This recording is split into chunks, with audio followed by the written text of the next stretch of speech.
mo kí yín ò mo kí ọmọ kékeré mo kí àgbà mo kí ọkùnrin àti obìnrin gbogbo ẹ̀yin tẹ́ ń wò mí nílé gbogbo ẹ̀yin bàbá mi ìyá mi ẹ̀yin ẹ̀gbọ́n mi àbúrò mi ẹ̀yin lọ́ba lọ́ba níjòyè níjòyè ṣùgbọ́n ká tó kí ẹlẹ́ran ara ẹwà ẹni tó lè pa tí kò lè jí ẹ ká kí Ọlọ́run alààyè ná ó náà ní ọba mi tó ń jẹ́ já Jehovah aláwọ̀ olówó ọdẹ oníbàtà idẹ ọba mi kábíyèsí ọba tó fọmọ sínú ẹni tí dókítà ní kò lè bímọ mọ́ aráyé rọrùn lẹ́ẹ̀kan ṣoṣo ni a sì mọ́mọ nínú kọ́tà asọ sókè asọ di gómìnà amólóyún asọdọlọmọ amú àgàn asọdọlọmọ ọba mi ló ń wo kánsà tí ò ní ṣe nǹkan kan tí ò ní lo paracetamol rárá atóbi jù ẹni ìyanu lọ́lọ́run mi o ẹ bá mi dúpẹ́ lọ́wọ́ Ọlọ́run aládùúgbò lọ́wọ́ kékeré àti àgbà ọkùnrin àti obìnrin gbogbo èyí tẹ̀ ń darapọ̀ mọ́ wọn ní gbogbo pàtàkì bá ti pè yín àwọn tí Facebook náà ti ń bọ́ síbí díẹ̀díẹ̀ báyìí Facebook ní èrò á ti pọ̀ ṣùgbọ́n ẹ jẹ́ ká lo Instagram ìgbà míì náà ká máa yí mọ́ra wa tó dà pé bàbá wa láwọn ọ̀rẹ́ dáadáa lórí Instagram ju Facebook lọ.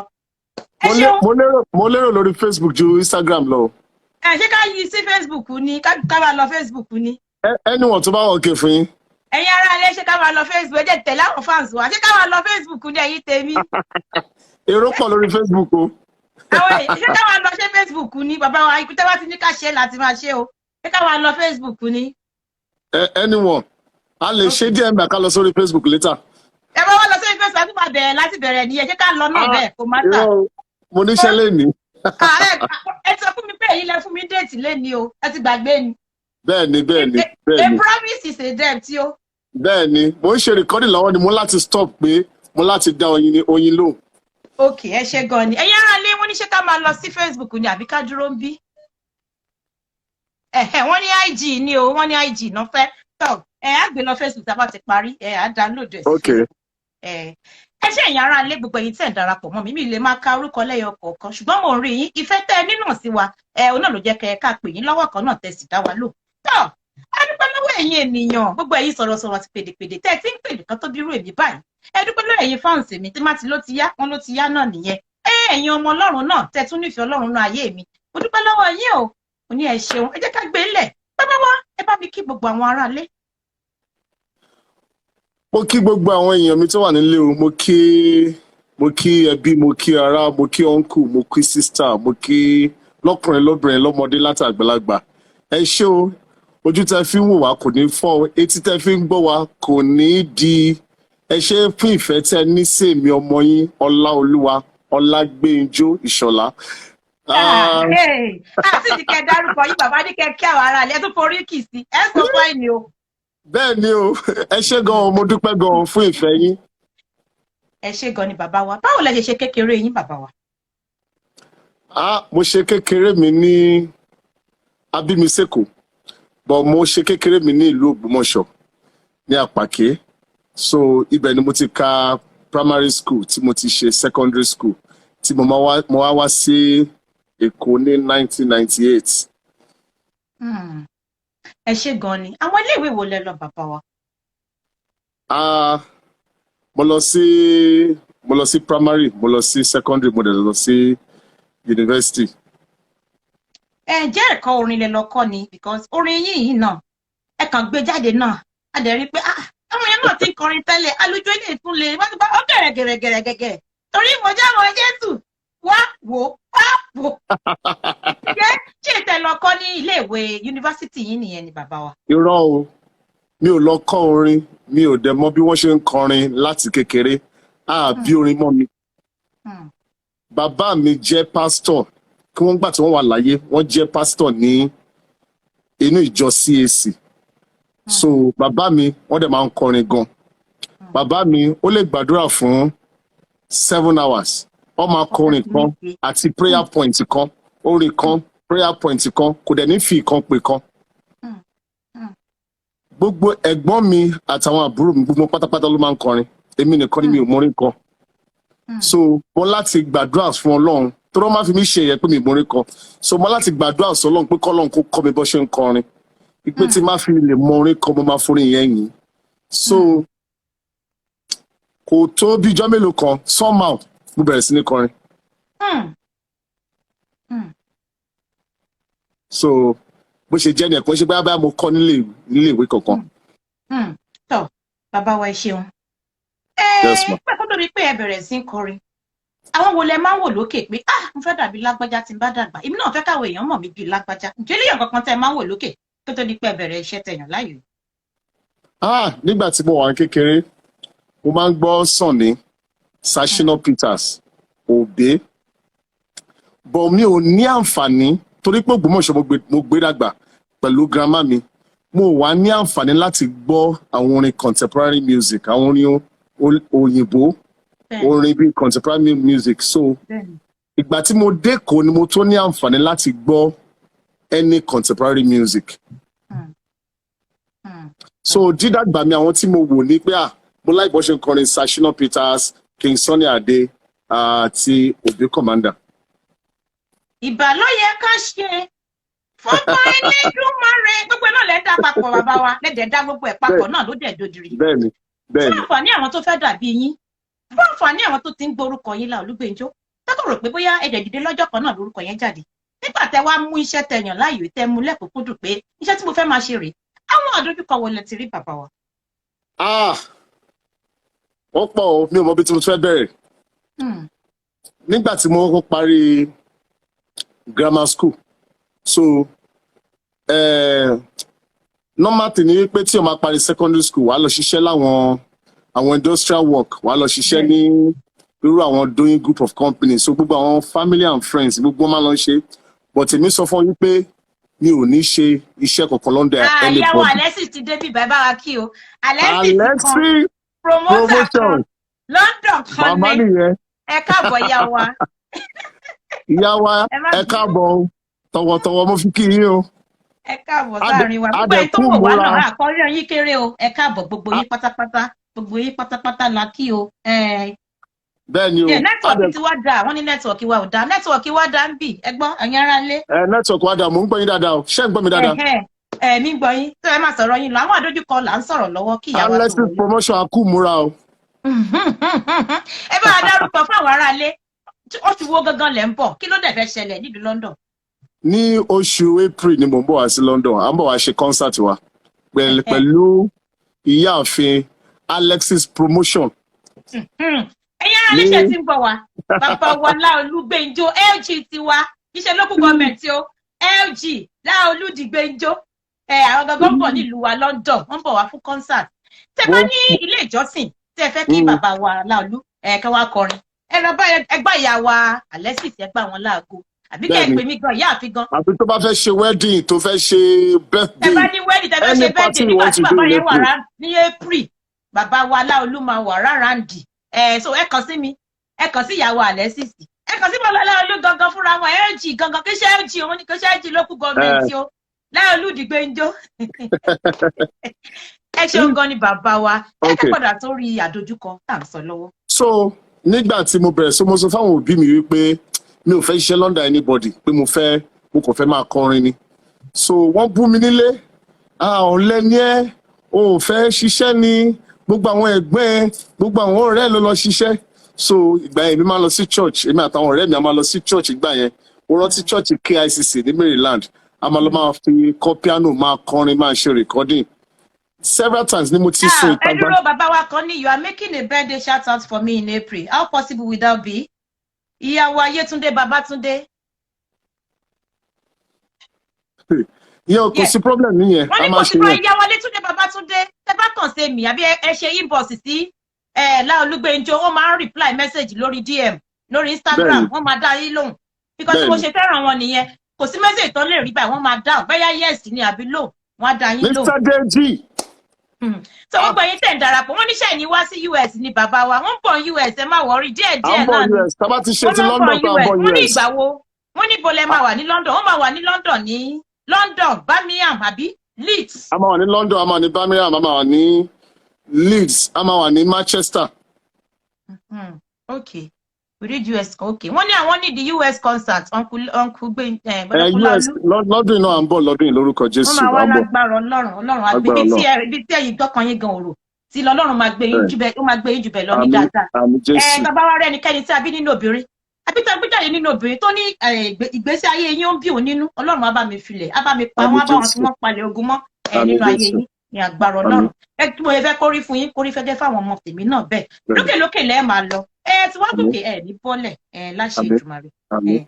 Ẹ ṣeun gbogbo àwọn tó ń béèrè ìbéèrè, ẹ má bínú, á máa dá yín lò bàbá ṣe ń rí, Bẹ́ẹ̀ni, á máa dá yín lò, ẹ má bínú. yes, So ma'am. bàbá wa àdójúkọ lásán, Okay. nẹ́tíwọ̀kì, ẹ gbọ́ mi àwọn aráalé.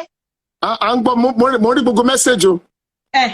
Ó yá bàbá wa, ọ̀rọ̀ àdójúkọ là ń sọ lọ́wọ́. So gbogbo owó finance ó jẹ́ ọ̀kan nínú àwọn àdójúkọ tí mo dojúkọ, but nínú gbogbo ìrìn àjò mi pátápátá mo rí ọwọ́ Ọlọ́run àti àánú Ọlọ́run nínú gbogbo ìrìn àjò yẹn. Tó bá ti fẹ́ di pé ọ̀nà fẹ́ dí, Ọlọ́run máa ń gbérànwọ́ dìde bákan. Kábíyèsí. So tó fi jẹ́ wípé ọwọ́ Ọlọ́run ó wà nínú ẹ̀, nínú gbogbo àdójúkọ pátápátá tí mo pàdé ní gbogbo ìkórìtà tí mo ti pàdé wọn.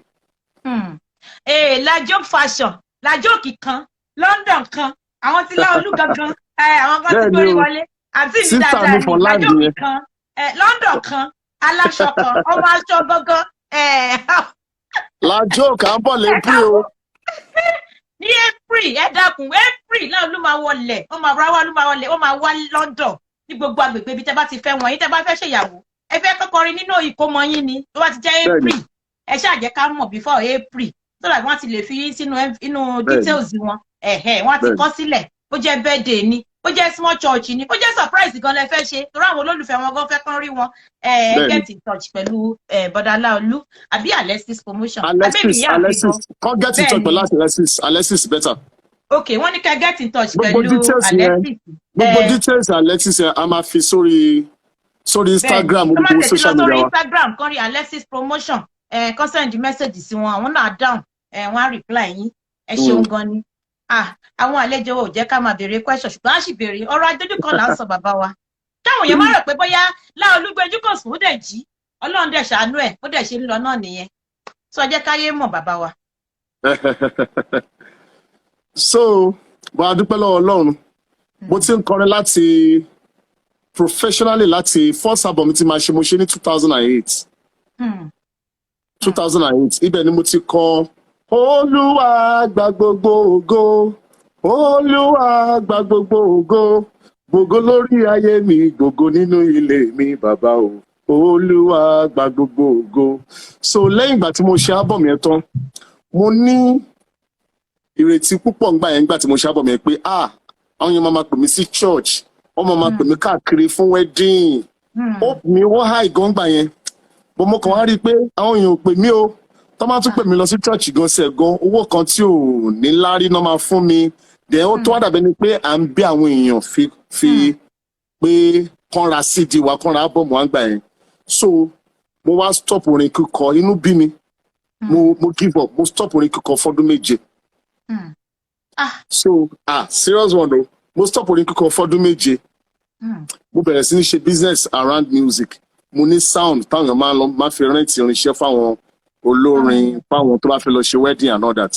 So gbọ́n ní ọjọ́ kan mú lọ, ọ̀rẹ́ mi kan ṣe album launch, so ìgbà tó ṣe album launch, Ọlọ́run wá rán ìránṣẹ́ Ọlọ́run kan sí mi, ó sọ fún mi pé Ọlọ́run sọ pé tí n bá lè gba òun gbọ́ sí i pé òun máa ràn mí lọ́wọ́ padà, pé mo ti fi purpose mi, mo ti fi kí ni purpose ní Yorùbá, destiny, nǹkan tọ́lọ́run rán mi wá, àyànmọ́ mi, pé mo ti fi àyànmọ́ mi sílẹ̀, ipe tí n bá lè gba òun gbọ́ padà òun máa ràn mí lọ́wọ́. So bó ṣe ń sọ kínní yẹn, èmi gan filẹ̀ nínú spirit yẹn, mọ̀ pé wọ́n lè máa jíṣẹ́ fún yàn sìn kó má máa filẹ̀, but bó ṣe ń sọ èmi náà ń rí mo ń confirm nínú spirit mi pé òótọ́ ló ń sọ. So mo dẹ̀ pray, mo sọ fún Ọlọ́run pé okay, ibo ni mo ti fẹ́ bẹ̀rẹ̀, mo ti sọ pé orin kíkọ látọdún méje, gbogbo àwọn ọ̀rẹ́ mi tá a jọ bẹ̀rẹ̀ gbogbo náà ti lọ ṣáájú mi, ṣùgbọ́n Ọlọ́run sọ wípé òun máa fún mi ní speed. So ní ọdún yẹn ni mo compose orin Bàbá Fáyémi Dábírà. So mo ṣe concert ní ìjọ KICC ní Maryland and èrò dẹ̀ pọ̀ gan. So láti ìgbà yẹn ọwọ́ Ọlọ́run ó kàn, Ọlọ́run wá bẹ̀rẹ̀ sí ràn wá lọ́wọ́, ṣùgbọ́n pandemic gangan lọ́lọ́run wá lò láti wá gbé ògo yẹn jáde. Dàmí wọ́n sọ nígbà táwa sí èsì, wọ́n ní kí nǹkan burúkú ṣẹlẹ̀ pé gbéyàn débi rí ayọ̀ yẹn. Bẹ́ẹ̀ni. nígbà tí kí pandemic tó dé I had just less than 200,000 in my account mi ò ní studio kò sẹ́ni tó rí lè àwọn èèyàn wọ́n mọ̀ mí díẹ̀ náà ni ṣùgbọ́n Ọlọ́run kàn fún mi ní idea tó máa lò láti lè transform everything. Olúwa ṣeun ayérayé bí mo ṣe sọ lẹ́ẹ̀kan Ọlọ́run tó ti gbé yín sókè ní wálẹ̀ ní agbára Ọlọ́run ní agbára Ọlọ́run ọba dẹ̀ rí ọ̀kan tó ti ń púpọ̀ kó fẹ́ ṣobi nínú ayé yín Ọlọ́run á dẹ̀ mú ìmọ́lẹ̀ rẹ̀ á fi bò á ba gbogbo ẹ̀ jẹ́ ní agbára Ọlọ́run bẹ́ẹ̀ ṣe ń gòkè náà lẹ máa gòkè ibi gíga láyé yín ní agbára Ọlọ́run ẹ ṣeun gan ni bàbá wa tí a bá tún wá rí ọwọ́ ọ̀tún á tún rí ọwọ́ òsì iye ò lè rí báyìí kó rí mọ́mì ìgbà wo kí ló máa ń múnú yín dùn títẹ bá ń kọrin lọ́wọ́ ni àbí torí pé Ọlọ́run ti gbé yín ga torí mo rí pé gbogbo gbàgbá ẹ̀ máa kàn máa ń rẹ́rìn Olúwo ṣé o kí ló máa ń múnú yín dùn gan bàbá mi. Well, nǹkan tó bá múnú mi dùn passion tí mo ní fún orin kíkọ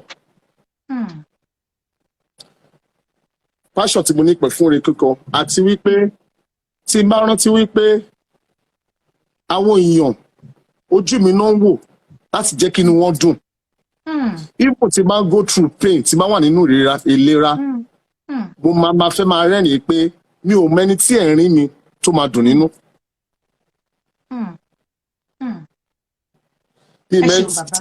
Ṣó ti yé yín?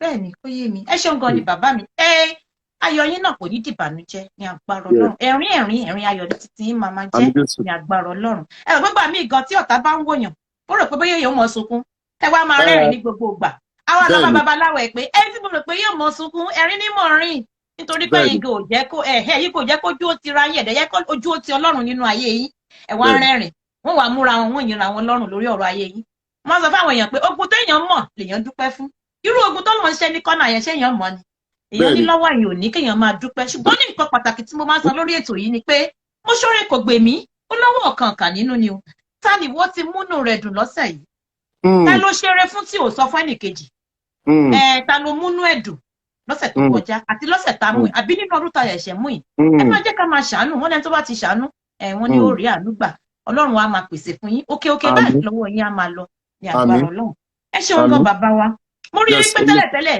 ọjọ́ ìbí nìkan lẹ máa ń kọ orin ọjọ́ ìbí nìkan la máa ń rí pé Láolú o happy birthday ọlá happy birthday ní bọ̀dá yìí máa ń ṣe ní pé wọ́n rí pé wọ́n tún ti gòkè bó ló ṣe jẹ́ bàbá wa ṣẹ́yìn náà fi pé òkè orin ọjọ́ ìbí kémi náà fi kún kí kúkú sọ di ábọ̀mù àbí kí n kúkú máa jó kí n máa kọrin kiri ni bàbá wa báwo ló ṣe jẹ́ torí orin tẹ́jẹ́ kémi mọ̀ yín ẹ̀ mọ́ àwọn alẹ́ orí wo ló gbé bàbá wa jáde tó bá gbà máa fún 5,000 naira orí wo ló jẹ́ kí gbogbo ayé ọmọ bàbá wa ẹ̀yin gan lè má mọ̀. Èmi mọ̀ o. Ẹ má sọ o orí wo ló jẹ́ káwọn èèyàn mọ bàbá wa ẹ tó bá gbà lápò ara mi máa fún 5,000. Ó yá orí wo gangan èmi gangan mo rí yẹn. Ẹnìkan ti sọ̀rọ̀ joyful surprises. Dábìrà kan o no onídùúró kan o.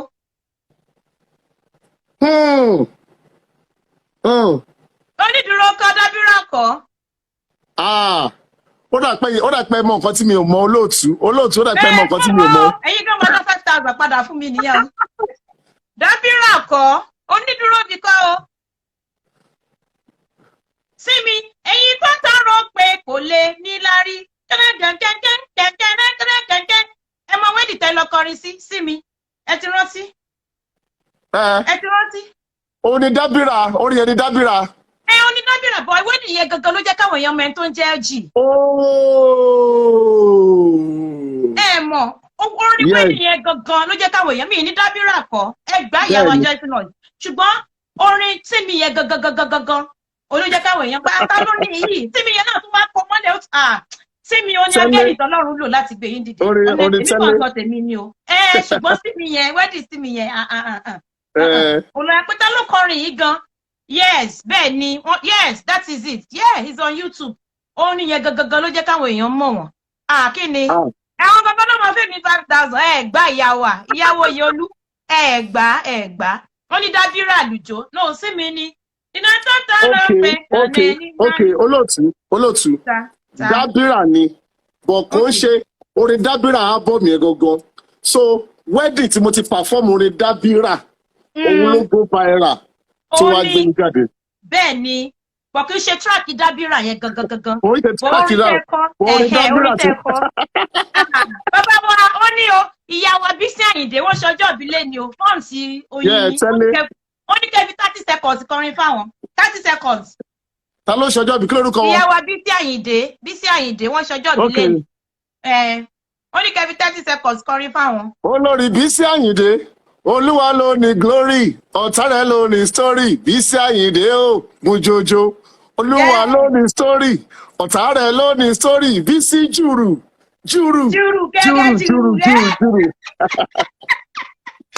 Ẹ ṣeun gan ni bàbá wa, ẹ ṣeun gan ni. Yes, Lájọkẹ́ is dábìrà. Wọ́n ní dábìrà bẹ́ẹ̀ ni wọ́n ní dábìrà ìyá wa la jobs ẹ̀yin náà fẹ́ gba 5,000 àbí káyìn go for 5,000 ẹ má gbé wa o joyful noise náà fẹ́ gbowó dábìrà ni ṣùgbọ́n ọdún sí mi gangan làwọn èèyàn ti mọ bàbá wa Laolu Gbenjo wedding sí mi gangan náà ti mọ bàbá wa ṣé ń gbọ́ wa. Mo ń gbọ́ yín ẹ máa wọ ìdírábà mi ló pè mí. Tí ẹ ò bá kọrin tí ẹ rí bí kí lẹ máa ń ṣe nǹkan mi wo lẹ máa ń ṣe tó bá yẹ pé ẹ kọrin ẹ lọ síbi iṣẹ́ ẹ ṣe nǹkan kan ẹ lọ sí patí ẹ lọ kọrin níbì kankan kí lẹ máa ń ṣe bàbá wa. Ṣe rí tí mi bá lọ kọrin mo máa ń rest then time tí mi bá ráyè tí mi bá kọrin tí mi bá ráyè mo máa ronú kí ni next thing tí mo fẹ́ ṣe kí ni next thing tí mo máa ṣe kí làwọn nǹkan tá a tún lè ṣe tó máa mọ́ inú àwọn èèyàn dùn kí làwọn nǹkan tó lè ṣe tó lè go viral so but most of the time ṣe eré àyè rest yẹn ó ní mò ń wájú nínú ọdún yìí. In the last 2 years I've worked like almost 24 hours. As in almost 24 hours. Bàbá wa àwọn kan send jokes kan fún mi wọ́n lè ti sọ́rí mi mọ́bi tẹ́lẹ̀ ti sọ o wọ́n lè máa sọ wípé ń fọ́ kúkú báwo nìyẹn ṣe wáyé bàbá wa. Wọ́n ní kí ni. Wọ́n lè máa sọ pé ń fún ọ ní ìkúùkù.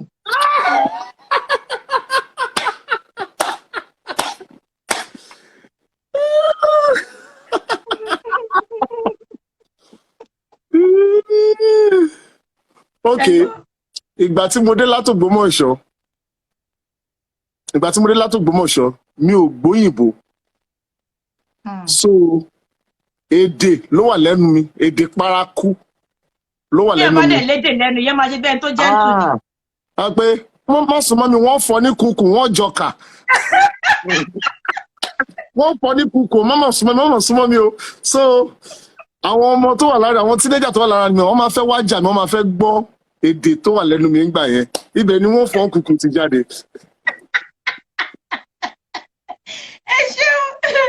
Ẹ ṣeun gan ni bàbá wa. Kí ló yẹ pé àárín àwọn míì fẹ́ máa dárúkọ àwọn olórin ó láwọn olórin kìrìsìtẹ́nì tó pọ̀ dáadáa kí ló jẹ́ pé títí ó tún wá yàtọ̀ sí tàwọn yòókù tó jẹ́ pé ẹ̀yin kò jọ bí disco kò jọ bí àlùjó kò jọ bí gbogbo ẹ̀ òun ló jẹ́ kí ẹ wá fi fa ìfẹ́ àwọn èèyàn mọ́ra gan kí ló dé kí lẹ rò débẹ̀ bàbá wa ṣe kàn rédíò pé àtẹ bá ṣe báyìí àwọn èèyàn nífẹ̀ẹ́ yín ni àbí Ọlọ́run ló gbé sí yín lọ́kàn láti ṣe bẹ́ẹ̀. Okay, the thing is kò sórin tuntun mọ́lẹ̀ ayé. Èèyàn ló máa wá bó ṣe máa ṣe níwèé tẹ pé whatever you do ó máa wà pleasant ó máa wà acceptable to our generation fáwọn generation tó wà lẹ́yìn wa. Bẹ́ẹ̀ni. Ṣe get. Bẹ́ẹ̀ni. So nínú pé mo fẹ́ wà unique láàrin ọ̀pọ̀lọpọ̀ ènìyàn ó ló jẹ́ ká máa ṣe gbogbo bí títà ń ṣe yìí. So tí mo bá fẹ́ ṣe tí mo fẹ́ kọrin máa sọ fún àwọn ọmọ mi pé ìwọ tó bá mọ̀ pé ò ní nǹkan kan lórí tó fẹ́ contribute lẹ́nìí ní recording má wà. Kò sí pé bẹ́ẹ̀ nìkan ló fẹ́ ṣiṣẹ́ so tàbá ti máa ń múrin kan wá sí tó bá lòlù fún mi máa ní kí ní tó lù yìí ó regular jẹ́ ká ṣe nǹkan ìdíwé tẹ́ pé táwọn Yorùbá ti ẹ̀rí tọ́ǹbà láìkè ojú mi wọ́n gbọ́dọ̀ láìkè ijó mi tọ́ǹbà láìkè ijó mi wọ́n gbọ́dọ̀ láìkè bíìtì mi tọ́ǹbà láìkè bíìtì mi wọ́n gbọ́dọ̀ láìkè ẹ̀rín mi. So in every way you must get attention of the people. So nǹkan tó mú wa débẹ̀ yẹn ni pé tí ẹnìkan bá kọrin yín sìn let's say ẹni yìí jẹ́ Kọ́lá ó kọrin yín sìn tẹ́mi máa kọ́ mo máa ṣèníwé tẹ́ pé ó gbọ́dọ̀ yàtọ̀ tẹ́ pé and in a way tó máa simple tẹ́ pé ó dẹ̀ máa ring létí àwọn èèyàn lọ. Bẹ́ẹ̀ni. Ọlọ́run ló fún yín lórí ọ̀fẹ́ kò ń ṣe yín torí bẹ́ẹ̀ bá fẹ́ ṣe tọ́lọ́run bá fún yín lórí ọ̀fẹ́ lè má rí ṣe bàbá wa ṣùgbọ́n gbọ́tọ̀ náà ti fún yín náà ọgbọ́n náà ò ní bàjẹ́ ní agbára Ọlọ́run ọpọlọ yín náà kò ní dàrú ní agbára Ọlọ́run. Ó wá tún kù ó wọ́n ní kí ló dé tó jẹ́ pé Yorùbá lẹ máa ń fẹ́ràn jù láti fi kọrin. Yorùbá ló fún mi lówó. Yorùbá sọ ló sanwó bills mi jù. Bẹ́ẹ̀ni. Yorùbá dẹ̀ dùn. Sí. Yorùbá tí mò ń kọ mo ti jẹ́ káwọn tẹ́ pé wọn láìkì Yorùbá kan láìkì Yorùbá. Ṣé kí n ṣọ́ọ̀kì yín yà á fi hàn wá? Bẹ́ẹ̀ni. Nínú báǹdì mi àwọn girls méjì tó ń kọrin tẹ́ láìkì yẹn apart from ṣe tó wà London sí o àwọn méjì kó wọn ṣe Yorùbá. Wọ́n dẹ̀ ń kọ Yorùbá. Báwo wá níṣẹ́ yìí lẹ máa kọ́ wọn ni àbáwọn ló ti gbọ́ tẹ́lẹ̀? Wọ́n ti flow wọ́n ti di ọ̀kan wọ́n ti di ara wa. Torí Yorùbá dùn. Bẹ́ẹ̀ni Yorùbá dùn òun náà mo máa sọ fáwọn èèyàn pé bó bá mọ òyìnbó o ní láti mọ èdè abínibí tiwa torí mo ní ọmọ kan náà tó jẹ́ bí ọkọ mi tó yẹ kí Yorùbá mo máa make sure pé ìlú tí mo máa lù sí ó máa jẹ́ ìlú tẹ́pọ̀ ní disco tó wà attractive máwọn èèyàn. Tó lè ṣe jó sí. Ìyẹn gan ni kókó. Ẹ ṣé gan ni bàbá wa. Abala tí mo mú yín lọ náà ni abala gbàtà wà ní kékeré ní Ògbómọ̀ṣọ́ gbà yẹn tá ń lọ sí CAC. Ẹ bá mi kọ ìmú CAC 3 ẹ rántí. Ṣé mo rántí mọ́ báyìí? Ẹ máa rántí o, ẹ gbọ́dọ̀ gbàtẹ́wọ́dé kò sí ẹ wá fẹ́ gbàgbé ẹ gbọ́dọ̀ gbàgbé.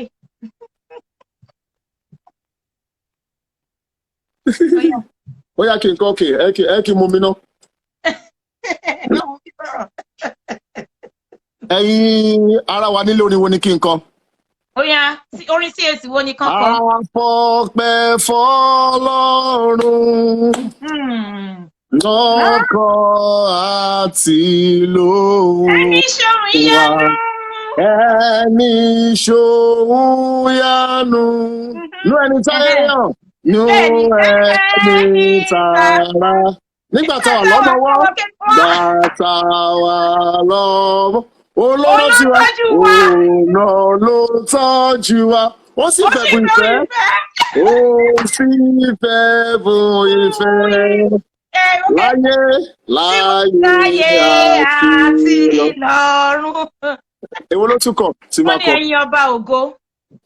Ẹ̀yin ọba ògo ní Ọlọ́run. Ẹ̀yin ọba ògo ní Ọlọ́run. Yìí fún iṣẹ́ ìyanu rẹ̀ tí ó ti fi hàn. Ó wá pẹ́ láwọn èrò mímọ́ lọ́nà. Ó sì jẹ́ ìmọ́lẹ̀ wọn lọ́sàn-án lóru. Ẹ̀yin áńgẹ́lì dídán lùdùrúra. Kí gbogbo yín júbà tẹ̀wò ojú rẹ̀. Ní gbogbo ìjọba rẹ̀ báyé kí n lọ. Alexis Promotions. Iṣẹ́ rẹ̀ yóò máa yìn. Iṣẹ́ rẹ̀ yóò máa yìn. Ìbùkún fún Olúwa ọkàn mi. Ó yá ìwọ tún ló kù ẹ̀yin tèmi. Ó yá okùn mi kọyọ ọkàn. Ó yá ẹ fún mi lẹ́ẹ̀kan sí. Ó yá fún wọn lẹ́ẹ̀kan ní ọkàn mi yìn Olúwa. Ọkàn mi yọ̀ níṣẹ́ ọkàn mi yọ̀ nínú Olúwa ni. Ọkàn mi yọ̀ nínú Olúwa torí ó jẹ́ ìyè fún mi. Òun rẹ̀ dùn púpọ̀ láti gbọ́. Adùn ni láti rojú rẹ̀. Ọlọ́run èmi yọ̀ nínú rẹ̀. Nínú Olúwa èmi yọ̀ nínú rẹ̀. Gbàgbọ́ ló fi ayọ̀ kún lọ́kàn mi. Torí èmi yọ̀ nínú rẹ̀. Ó ní your bless ẹ ṣeun gan ni. Àmín. I love to praise God. Bẹ́ẹ̀ ni ó dàgbà máa ń yí wa. Bẹ́ẹ̀ni ẹ ṣeun gan bàbá wa tilétilé ni bàbá wa mo ní ṣé oníṣẹ́ mìíràn sẹ́yàn láàyò ẹ lè ṣe advert o free advert ni kò sí pẹ́ sanwó. Okay, apart from pé mo ń kọrin mo ní company tó ní sound fún mega concert. Okay. A sì ṣiṣẹ́ ní TBS ní Saturday méjì sẹ́yìn. Okay. Network. Hello, ṣé ń gbọ́ mi? Mo gbọ́. Èmi All gbọ́ right, yín. so a ní show tí a máa ń set up mo mega concert káàkiri. Mo ní company fún sound company. Mo ní sound company ṣá àti media company. Ẹ ṣeun gan ni bàbá wa. Yeah. A ti béèrè bẹ́tẹ́ bíbí yín bẹ́ẹ̀ ṣe kékeré yín. Àwọn ò ń béèrè ìbéèrè tó yẹ pé yín mọ fọwọ́ yín orí àbí tí ó mọ para alẹ́ pẹ́ ẹ̀bẹ̀ mi. Àwọn ìbéèrè tí ò ní níyàn lára ni. A sì ti bí yẹn tí wọ́n dá wa lóhùn gan ju bí tá àti ẹ̀rù pẹ́ máa dá wa lóhùn náà. Ká tó máa sọ̀rọ̀ lọ adúpẹ́ lọ́gbọ̀ èyí tẹ̀ ń darapọ̀ mọ́ wa. Lọ́kùnrin lóbìnrin adúpẹ́ àkọrin yín péré o. Ètò lódùn tá àti rántí pé wà ń bẹ̀ ẹ má bínú. Láìsí ẹ̀yin kò sí nǹkan tó ń jẹ́ oyin ni o. Láìsí ẹ̀yin olólùfẹ́ wa àti Ọlọ́run alààyè kò sí nǹkan tó ń jẹ́ LG. Adúpẹ́ lọ́wọ́ yín ò fún ìfẹ́ tí ẹ ní ìfẹ́ tó jinlẹ̀ tẹ́ ẹ ní sí wa. Ìbàjẹ́ ò ní bá yín arójú ọ̀rá yóò ní bá yín tọmọtọmọ tọkọtọkọ lágbára Ọlọ́run. Abala tá a wà yí abala òwe ṣe láyà. Mi ò láyà o. Ẹ láti láyà ẹwọ́ ẹni tó láyà nínú pé ọlá help mi. Ẹ dákun king dàpọ̀ help me. Ara má fàṣírí ìdánwò ọmọ rẹ ìwọ olùkọ́ rárá àgbà yẹn o ẹ̀yin lẹ máa sọ. King tó bá wà lórí afẹ́fẹ́ wọnú studio wa o. No, tẹ́ bá ti ṣe ẹyọ kan 5,000 sókè ya ronú sí kẹ́ tó sọ. Ok o. Wọ́n ní adániwáyé ò gbàgbé ẹni. Adániwáyé ò gbàgbé ẹni. Bẹ́ẹ̀ni. Ẹ ti sọ́tọ̀ náà. Adániwáyé ò gbàgbé ẹni. Ó ní lẹ́yìn mi ti sọ́tọ̀. Adániwáyé ò gbàgbé ẹni Ọlọ́run ló ń jẹ́ bẹ́ẹ̀. Kí wá ní yòókù? Yóò mọ́ o. Ẹ̀yin ará ilé ẹ gbọ́, wọ́n láwọn lè help. Àbí wọ́n lọ fi ṣe àwọn làwọn máa help yín. Adániwáyé ò gbàgbé ẹni. Ok. Óyá, àìmàsìkò ló ń dààmú ẹ̀dá. Oh, that's it. Wow. Adániwáyé ò gbàgbé ẹni o, àìmàsìkò ló ń dààmú ẹ̀dá. Adániwáyé ò gbàgbé ẹni o, àìmàsìkò ló ń dààmú ẹ̀dá. Ìyá àfin oyin ni o.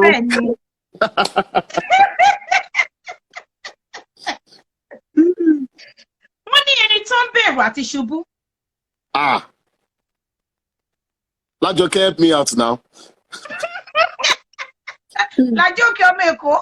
Lajoke, bóyá help me now. Lajoke, help me. I was typing.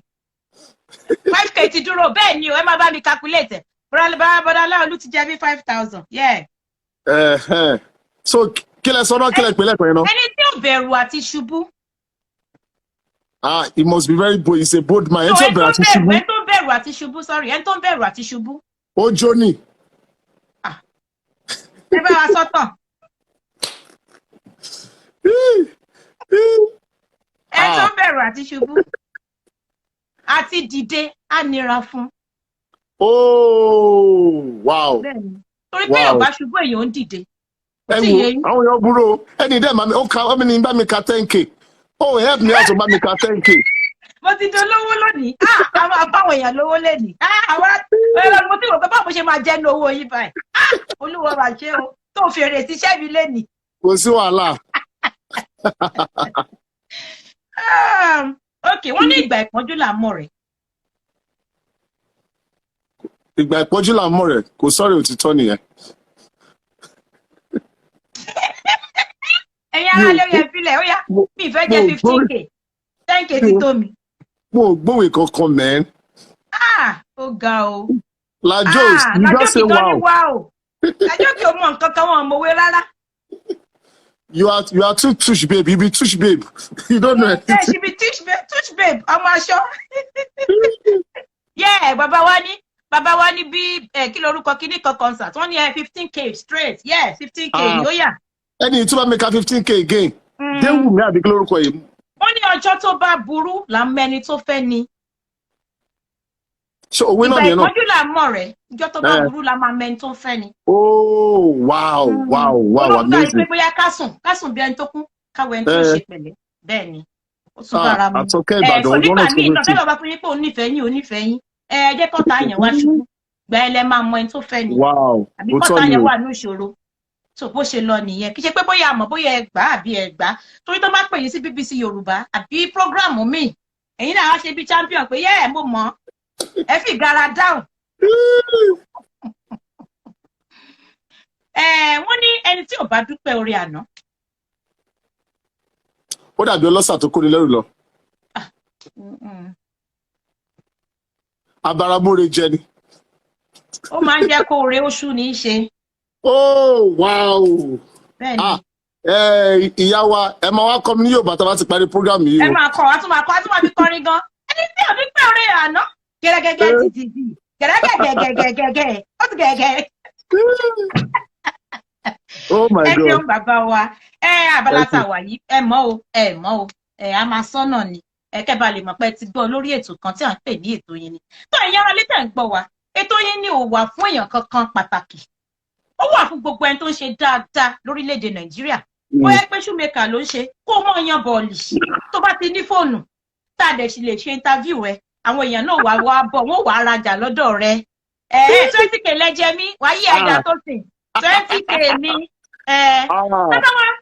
Ká tó tún máa sọ abala tó kù abala tó máa parí ètò náà ni. Ṣùgbọ́n mo fẹ́ kẹ́ sọ ìkan àbí méjì tẹ́ rí sí lórí ètò yìí ni. Torí ìgbà tí mo pè é lẹ́pẹ́ kí lélẹ́yìí fẹ́ sọ báyìí Yorùbá Èkó ni ó mọ bí mi. But seriously inú mi dùn pé mo wálé ní inú mi dùn pé mo fi ní déètì torí ọ̀pọ̀lọpọ̀ ló ti try sí pè mí fún irú interview báyìí tó jẹ́ Yorùbá pé òun dá wọn lóhùn but mo gbádùn program náà program yìí ó ládùn ó lóyin. Ẹ ṣeun gan ni bàbá wa dúpẹ́ wàhálà tẹ máa fi nígbéraga Ọlọ́run ò ní bá mi gbé wọ̀nyí o ẹ̀mí ìrẹ̀lẹ̀ náà lọ́nà a máa bá mi fún yín torí àwọn kan olórin wa wà tó yẹ pé tó máa ti ń gbórin Olúwa káàkiri gbogbo àgbáyé báyìí ìgbéraga yẹn wá fowó rà á wá wọ̀ ọ́ wá ṣapá báyìí wọ́n wá wọ kóòtù kí ṣe sùtù o kóòtù ni wọ́n máa wọ̀ bó ṣe máa ṣe rè.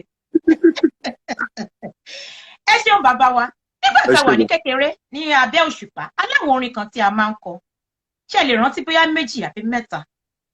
Lábẹ́ igi òròǹbó ìtẹ̀lágbé ṣeré wa inú gbádùn ara wáyà lábẹ́ igi òròǹbó. Ó yá ọkùn méjì. Wẹ̀ kí o mọ́ gé èékánná rẹ jẹ́ tó dára lásìkò. Gbá àyíká rẹ. Jẹ́ tó dára lásìkò máa jẹun sí. Mo tún ti jẹ 25k. Mo ti wílò wọ́n mi padà bí. Ó sì fẹ́ ọkọ bàbá wa. Bàtàrí àdún kó ká. Bàtàrí àdún kó ká tí o bá kàwé rẹ. Bàtàrí àdún kó ká. Tó o bá kàwé rẹ. Bàtàrí àdún kó ká. Ẹ ṣe bàbá wa ní ìlú wa Nàìjíríà a ní àwọn iṣẹ́ ọwọ́ kan pé tá a bá ti dárúkọ wa ní ìlú wa náà ti ń ṣe léyìí àwọn iṣẹ́ ọwọ́ mẹ́ta àbí mẹ́rin wo lẹ rántí tí a máa ń ṣe nílùú wa Nàìjíríà. Ní iṣẹ́ ọwọ́ tó máa ń ṣe nílùú Nàìjíríà. Bẹ́ẹ̀ni. Ní ilẹ̀ Yorùbá gangan àwọn iṣẹ́ ọwọ́ wo la máa ń ṣe. Òfì àwọn tó ń ṣòfì. Àwọn tó ń ṣe òfì. Àwọn tó ń ṣe ìlú ìyá ìlú. Àlùjọ ìlú gángan omele gbogbo ẹ̀.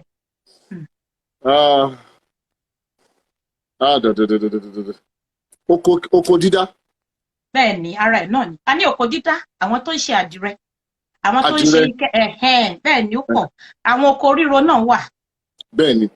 Ọṣẹ dúdú ọṣẹ ṣíṣe àwọn ní àwọn iṣẹ́ tó pọ̀ jaburata nílùú wa Nàìjíríà ní ilẹ̀ Yorùbá tí a máa ń ṣe tó yẹ pé tẹ́ bá rọ ọmọ Yorùbá ní ọmọ Yorùbá àtàtà lélẹ̀ á jókòó síbi àwọn tó ń pọn tó ń ṣe ọpọ́n ayò a ní oríṣiríṣi wọn náà bẹ́ẹ̀ tó jẹ́ iṣẹ́ ọwọ́ Yorùbá.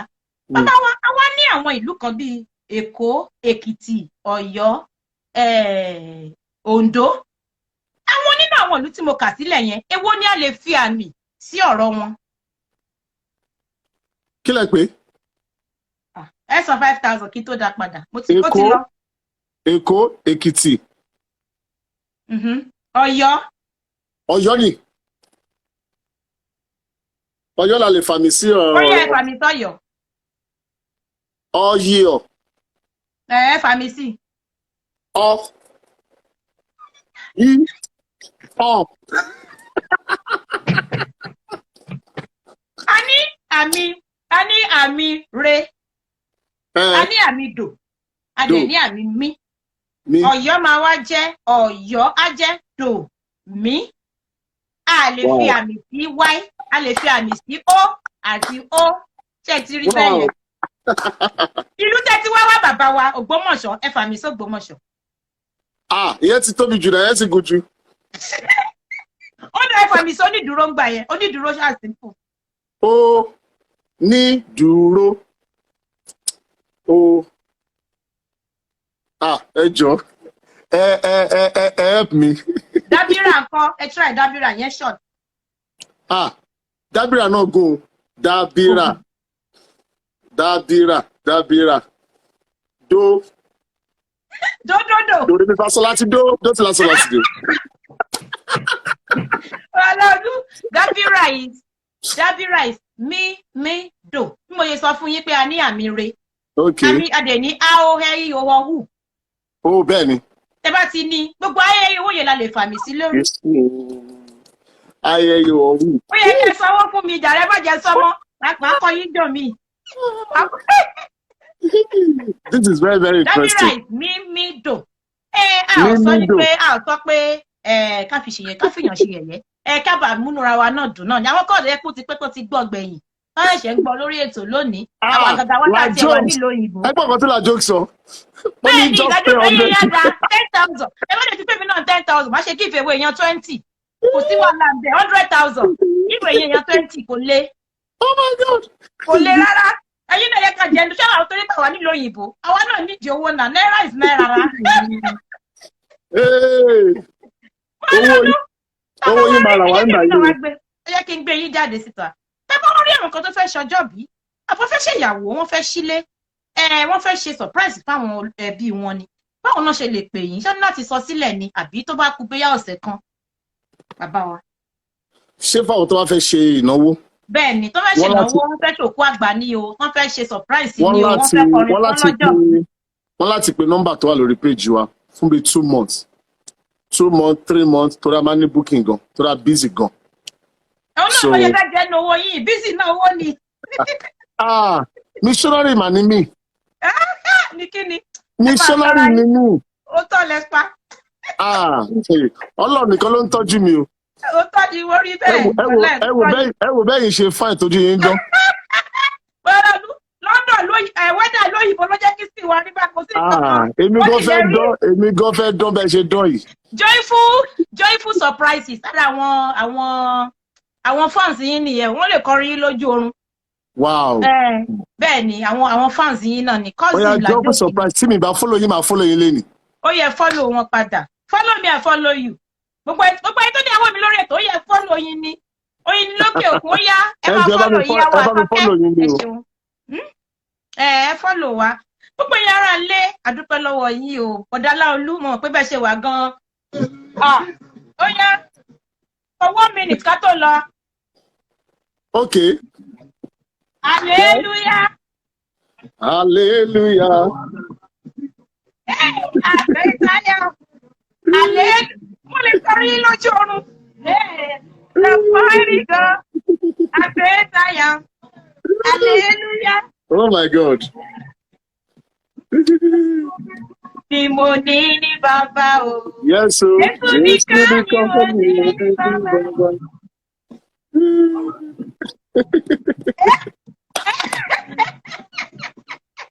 Ẹ ṣeun gbogbo ọlọ́ọ̀lẹ́ má yẹ ká gbà yín lásìkò torí mo rí pé ó wú ní ká jẹran pẹ́ lẹ́nu ṣùgbọ́n òfò àfun ni ò gbà bá a ṣe ń sọ pé ká máa ṣàkádà padà náà ló ṣe tìrìntìrìn náà padà sọ́nà fún mo ní páwọn èèyàn náà máa níbi tán lọ àwọn tó lo dátà wa nílùú wa Nàìjíríà náà ti kí náà ṣe látàárọ̀ yẹ kán ti ṣe tán ẹ ṣeun gan ni ẹ kú fẹ́ ẹ ṣeun gan àtọmọ kékeré àti àgbà àti ọkùnrin àti obìnrin tẹ́ darapọ̀ mọ́ wa lónìí lórí ètò yín ètò wa ètò Oyinin lókè òkun ètò tí òun pé bá ń ṣe dáadáa tẹ́ ń kọrin ni ẹ bá mọ ránṣọ ẹ máa tajà ẹ ṣáà sọ pé ẹ ti ṣe tán màá gbé yín wá gbogbo ayé àdẹ mọ gbogbo ohun tẹ́ ń ṣe ẹ ṣeun gan ni ẹyẹ èèyàn mi torí pàpè yẹn dẹ̀ jẹ́ ẹ máa bá mi gbàdúrà fún bàbá wa Láolú pé wọn ò ní ṣìṣe wọn ò ní ṣubú wọn ò dẹ̀ ní dohun èlò àyálò ní agbára Ọlọ́run ní ọjọ́ ìkẹyìn àpàdé àfìjọba ọ̀run ṣèrè jẹ ní agbára Ọlọ́run ẹ ṣé gan ni o èmi ọmọ yín ìyàwó yín ọ̀rẹ́ yín ìyáàfin Oyin ni ọmọ Bọ́láńlé èmi náà mò ń sọ wípé a ń pàdé lásìkò kan náà nígbà kan náà ní táìmù kan náà níbì kan náà ní agbègbè kan náà ní wíníwíní kan náà ẹ ṣé gan ni o àwọn àpàdé láyọ̀ wọ́n máa sọ wípé ó dàbọ̀ Láolú. So ẹ ṣé gan o. So London April with the Alexis promotion. Leeds, Manchester, London. Search for Alexis promotion. All the booking, wedding, church programs, birthday, whatever it is. We will be around this. We'll be around. Around from bí ọ̀sẹ̀ méjì àbí ọ̀sẹ̀ mẹ́ta. Bẹ́ẹ̀ni. Mrs. Iyawa Lajo fashion. Mi ò kí rí wọn lórí show mi o. Lórí Laolu Gbenjo ni mo ṣe rí la jokes lady. Mi ò rí wọn. Mo ti lọ interview wọn ní ṣọ́ọ̀bù wọn rí. Ẹ bá lórí page yẹn máa rí wọn bẹ̀. Ṣùgbọ́n mi ò rí wọn lórí ètò. Àwọn ló máa san fine tó yẹ kẹsàn yẹn. Bọ̀dá Láolú. Ẹ ṣé gan ni gbogbo lady àṣedúpẹ́ lọ́wọ́ ilé ẹ̀kọ́ náà pé gbogbo ẹni tó bá ti fẹ́ kọ́mọ làkejì ó dìde. Ẹni náà máa dìde náà ni. Gbogbo wa ò ní ṣubú o láṣẹ Èdùmàrè. A máa wí pé ó dàbọ̀. Ó dàbọ̀.